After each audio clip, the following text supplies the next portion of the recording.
será que isso é uma elipse? Será que isso é uma elipse? Ou será se mesmo até isso tem um formato de uma elipse? A resposta é, não sei. Bom, para quem não conhece, meu nome é Alexandre e eu criei esse canal com a intenção de divulgar conteúdos aí de diversos temas, né? Daí até o nome Diverse Things, o nome do canal, que em inglês significa coisas diversas. E são conteúdos assim que eu gosto bastante, principalmente de ciência, de curiosidades e também um pouco de música. Tanto é que alguns dos vídeos que eu já divulguei aqui no canal são de música, que eu mesmo toquei e cantei, baseado em músicas já prontas em forma de cover. Então, acredito que vão ser conteúdos bem proveitosos aí para toda a galera curtir, beleza? Para a gente determinar o que é uma elipse de verdade, a gente precisa entender algumas propriedades dela. E nesse vídeo você vai entender tudo isso. Você vai entender o que de fato é uma elipse, as aplicações que dá para fazer com uma elipse, enfim, uma infinidade de informação bem bacana. Então fica comigo até o final. Bom, então o tema do vídeo de hoje é elipse. O que vem a ser uma elipse? Bom, de uma forma bem geral e resumida, elipse nada mais é do que um objeto bidimensional, semelhante a um círculo, mas de uma forma mais achatada. De uma forma mais técnica, explicando aqui para vocês, eu tenho esse esqueminha aqui, que ele demonstra as propriedades bem básicas mesmo de uma elipse. Toda ela tem dois focos, foco 1 e foco 2. Aqui está ao contrário, mas acho que vocês vão conseguir entender. Esses focos determinam qual que vai ser o comportamento da elipse. Por quê? Ela diz que a distância entre um foco e qualquer uma de suas extremidades até outro foco vai ser sempre a mesma, independente do ponto que seja a extremidade. Porque o somatório dessas distâncias ele vai determinar toda a forma da elipse, de forma que ele vai ser sempre igual. Eu posso pegar, vamos supor, a partir daqui, chegar até essa extremidade da elipse e vir até esse foco, ou simplesmente partindo daqui vir até essa extremidade bem na horizontal mesmo e até outro foco. Enfim, todas essas distâncias vão ser sempre as mesmas. Os focos de uma elipse são muito importantes também para determinar uma característica da elipse chamada excentricidade, que diz que quanto maior os focos estiverem uns dos outros, mais achatada vai estar a elipse, ou seja, mais esticadinha que ela vai ficando, a ponto de, na forma mais radical possível, ela se torna até uma linha mesmo. E no outro extremo, se os focos se juntarem a ponto de eles se tornarem apenas um, a elipse se torna literalmente um círculo. Daí que, por isso que as distâncias entre um foco e extremidade e outro, se no caso dos focos unirem-se a ponto deles se tornarem um, essas distâncias vão se tornar simplesmente o raio de um círculo, em que ele é sempre o mesmo a partir do centro de um círculo até qualquer extremidade. É por isso até que essa propriedade da elipse, da soma das distâncias, ser sempre a mesma, é verdadeira. Pessoal, e se vocês estiverem gostando do tema e da explicação aí da elipse, peço que vocês me contribuam com um like, porque isso vai me ajudar bastante. Eu crio esses conteúdos todos sozinho, eu mesmo faço a gravação, a editoração, a roteirização dos vídeos, enfim, eu elaboro tudo para vocês da melhor forma possível. E como eu ainda não tenho equipamentos mais sofisticados, mais profissionais, por enquanto é o que eu consigo. Então peço aí que vocês tenham um pouco de paciência comigo e futuramente aí eu pretendo trazer conteúdos mais bem elaborados para vocês. Bacana? E a dúvida que eu tinha deixado no ar no início do vídeo, se aquelas elipses eram mesmo elipses, né? Bom, a resposta que eu tinha a princípio era que eu não sei, justamente porque para a gente saber e determinar se uma elipse é ou não verdadeira, a gente precisa fazer aquela mensuração, né, entre um foco, uma extremidade e a outra. É só assim que a gente consegue determinar se uma elipse é verdadeira ou não. E adivinha só que bacana, nesse vídeo você vai aprender a fazer uma elipse verdadeira. É isso mesmo, aqui tem na prática também. Tudo que você vai precisar, basicamente, é de barbante, o item mais principal, você já vai entender por quê. Lápis, papel, isopor, e também dois tipos de hastes, pode ser de material que for, de metal, de madeira, de plástico, para poder representar os focos, tá bom? E aí, durante a confecção, eu vou dar mais detalhes para vocês de como que é elaborado isso. Bom, pessoal, como que eu faria aqui, então, a elipse verdadeira, né? De uma forma bem básica, eu posso desenhar ela assim, ó.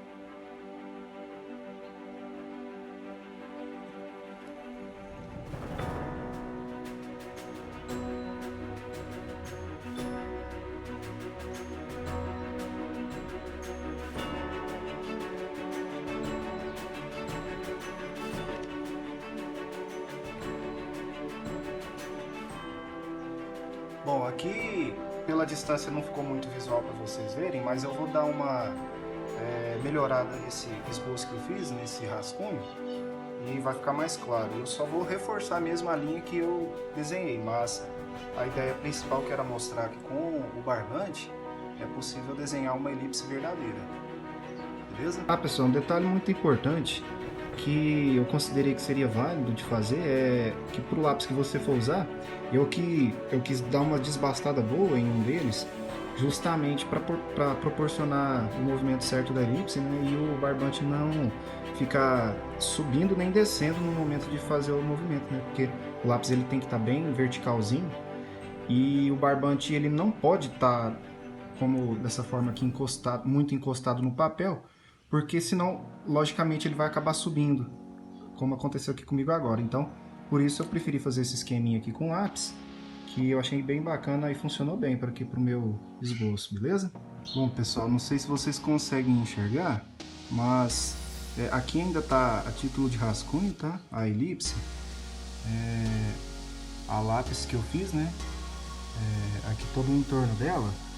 E para conseguir esse esboço, eu fiz aqui uma espécie de uma gambiarrinha, né?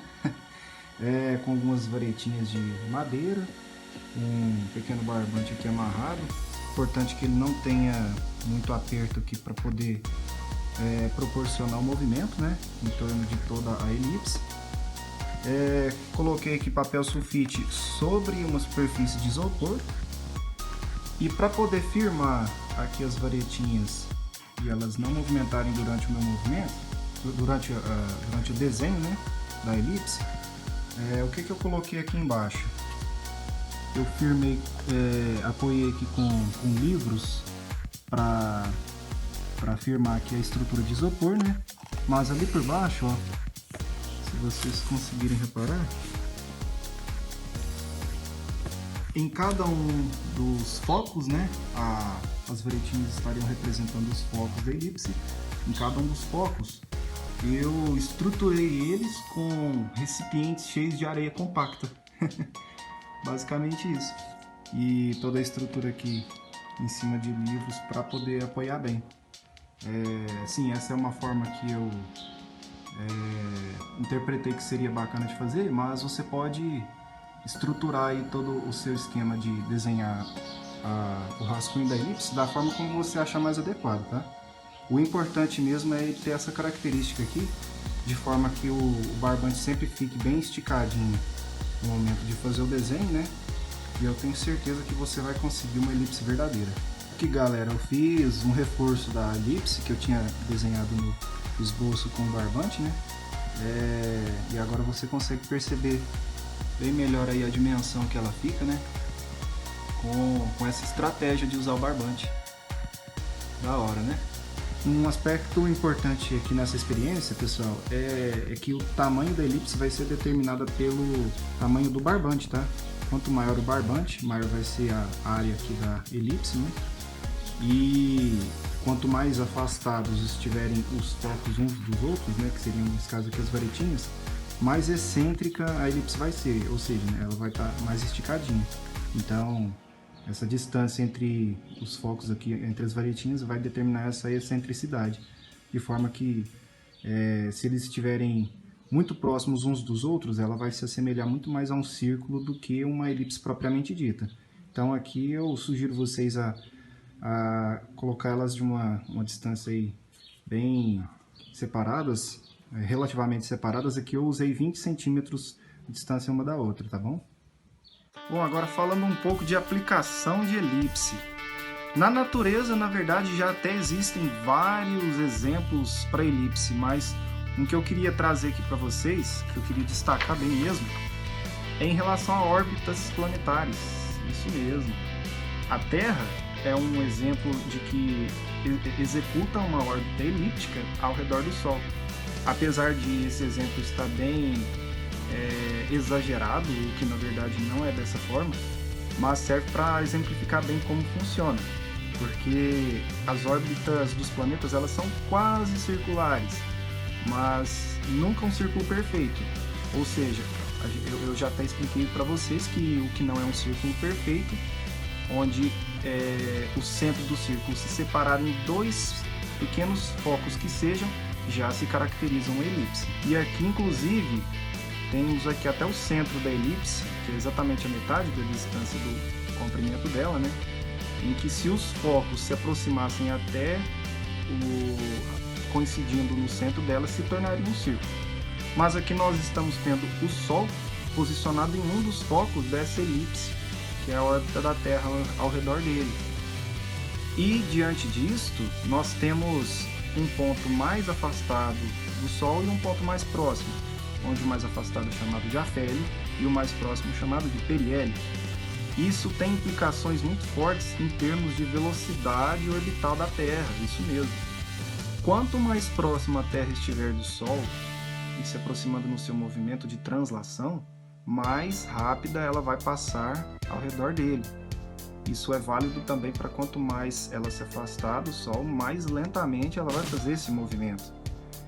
Isso por conta de outros fatores que aí eu deixaria para méritos para outros vídeos, tá?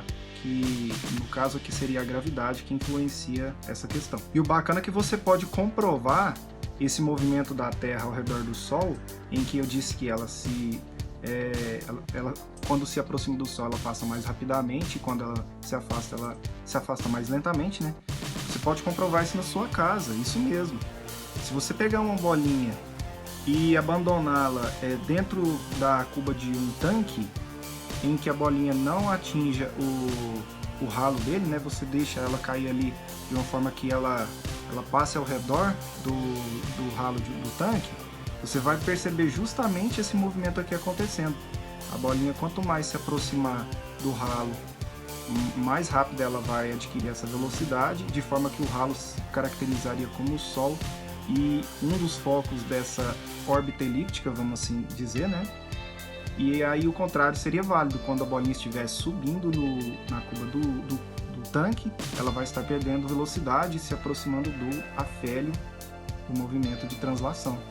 Bacana demais. Bom, pessoal, por meio desse desenho aqui, vocês conseguem perceber que a elipse ela pode ser obtida também através de uma seção transversal de um cone qualquer.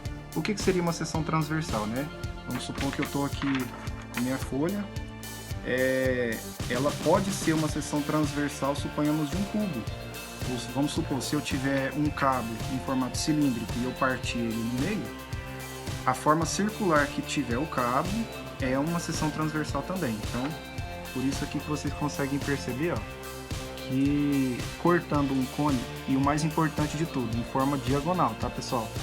Ele se torna uma elipse, porque se eu corto o cone de forma paralela, né, ou seja, horizontal com a base, aí eu acabo tendo um círculo. Mas aí se eu corto ele na diagonal, temos aí uma elipse. E agora trazendo aqui para vocês um exemplo prático da aplicação da elipse. A gente se beneficia bastante da aplicação da elipse em termos de comunicação. É isso mesmo, porque a comunicação hoje, como ela depende muito de satélites artificiais, a elipse contribui significativamente nesse quesito para a gente.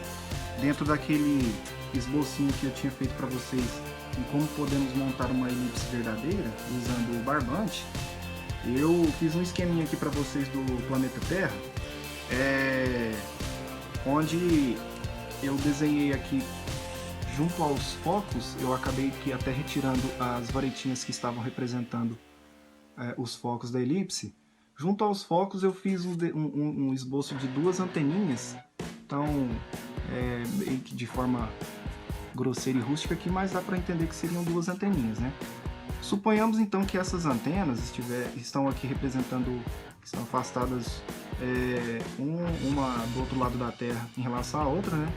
E um satélite artificial bem aqui numa das extremidades da nossa elipse. O que iria acontecer com a comunicação aqui? Com um único satélite eu conseguiria mandar a informação de uma extremidade até ele e para outra. Como a gente já reparou que na elipse é possível de ser feito. Pessoal, e aqui tá tudo fora de escala, tá bom? Com exceção da Terra e a elipse ao redor dela aqui.